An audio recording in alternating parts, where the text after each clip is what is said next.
ഇന്ന് നല്ല ടേസ്റ്റി ആയൊരു സ്വീറ്റ് തയ്യാറാക്കിയെടുക്കാം. അതിനുവേണ്ടി ഇതാ ഒരു വലിയ തേങ്ങ തന്നെ എടുത്തിട്ടുണ്ട്. ഇനി നമുക്കിതുപോലെ ചെറുതായിട്ട് അരിഞ്ഞെടുക്കണം. ഇതിൻ്റെ പുറം ഭാഗത്തെ ആ ബ്രൗൺ കളർ അങ്ങ് മാറ്റിയിട്ട് വേണം ഇതുപോലെ അരിഞ്ഞെടുക്കാൻ. അപ്പം നമുക്കിനി ഇതൊരു മിക്സിയുടെ ജാറിലേക്ക് ഇട്ട് കൊടുക്കാം.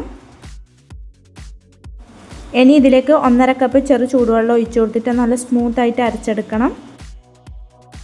ഇതിപ്പോൾ ഞാൻ നല്ല സ്മൂത്തായി അരച്ചെടുത്തിട്ടുണ്ട്. ഇനി ഒരു അരിപ്പയിലേക്ക് ഒരു കോട്ടൺ ടവൽ ഇട്ട് കൊടുത്തതിന് ശേഷം ഇത് അതിലേക്ക് ഒഴിച്ചു കൊടുക്കാം. കൂടെ ഇതിലേക്ക് ഒരു 1/2 കപ്പ് വെള്ളവും കൂടെ ഒഴിച്ചു കൊടുത്തിട്ട് നല്ല പോലെ പിഴിഞ്ഞെടുക്കാം. ഇത് 250ൻ്റെ കപ്പിന് 3 കപ്പാണ് തേങ്ങാപ്പാൽ കിട്ടിയിട്ടുള്ളത്. ഇത് ഇനി അവിടെ മാറ്റി വെക്കാം. ഇനി മിക്സിയുടെ ജാറിലേക്ക് 1 കപ്പ് വെളുത്ത അവിലിട്ട് കൊടുക്കാം. ഇനി ഇത് നല്ല പോലെ ഒന്ന് പൊടിച്ചെടുക്കണം. ഇതിപ്പോൾ ഞാൻ നല്ല പോലെ പൊടിച്ചെടുത്തിട്ടുണ്ട്. ഇനി ഈ അവൽ പൊടിച്ചെടുത്തിട്ട് നമുക്ക് ഈ തേങ്ങാപ്പാലിലേക്ക് ചേർത്ത് കൊടുത്തിട്ട് നന്നായി ഒന്ന് മിക്സ് ചെയ്ത് കൊടുക്കാവുന്നതാണ്. ഇതിനി നമുക്കൊരു 5 മിനിറ്റ് ആകുമ്പോഴത്തേനും ഇതുപോലെ കുറുകി കിട്ടും. അവലെല്ലാം നന്നായി ഒന്ന് കുതിർന്ന് വരും. ഇനി 1 കപ്പ് ശർക്കരയിലേക്ക് 1/4 കപ്പ് വെള്ളം ഒഴിച്ചു കൊടുത്തിട്ട് നല്ല പോലെ ഒന്ന് ഉരുക്കിയെടുക്കണം. അങ്ങനെ ശർക്കരപ്പാനി ഇവിടെ റെഡിയായി കിട്ടിയിട്ടുണ്ട്.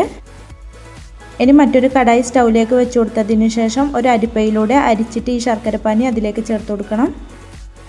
ഇനി ഈ ശർക്കരപ്പാനി നല്ല പോലെ തിളച്ച് വരുന്ന സമയത്ത് നേരത്തെ തയ്യാറാക്കി മാറ്റി വെച്ച ആ തേങ്ങാപ്പാലിൻ്റെയും അവലിൻ്റെയും മിക്സ് ഇതുപോലെ അങ്ങ് ചേർത്ത് കൊടുക്കാം.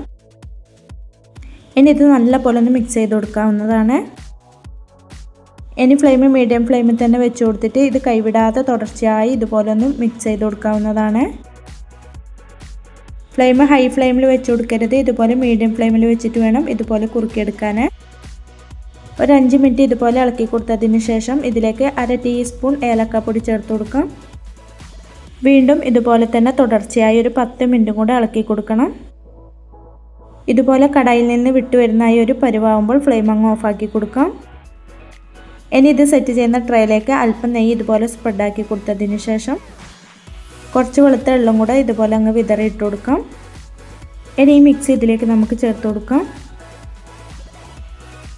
ഇനി ഇത് ഇതുപോലെ ഒന്ന് ലെവൽ ചെയ്ത് കൊടുത്തതിന് ശേഷം ഇനി ഇത് നല്ല പോലെ ഒന്ന് ചൂടാറിയതിന് ശേഷം ഡിമോൾഡ് ചെയ്തെടുക്കാവുന്നതാണ്. അങ്ങനെ നല്ല ടേസ്റ്റി ആയൊരു സ്വീറ്റ് ഇവിടെ റെഡി ആയിട്ടുണ്ട്. എല്ലാവരും ഇതുപോലെ ഒന്ന് ട്രൈ ചെയ്ത് നോക്കാനും ലൈക്ക് ചെയ്യാനും കമൻറ്റ് ചെയ്യാനും സബ്സ്ക്രൈബ് ചെയ്യാനും മറക്കല്ലേ.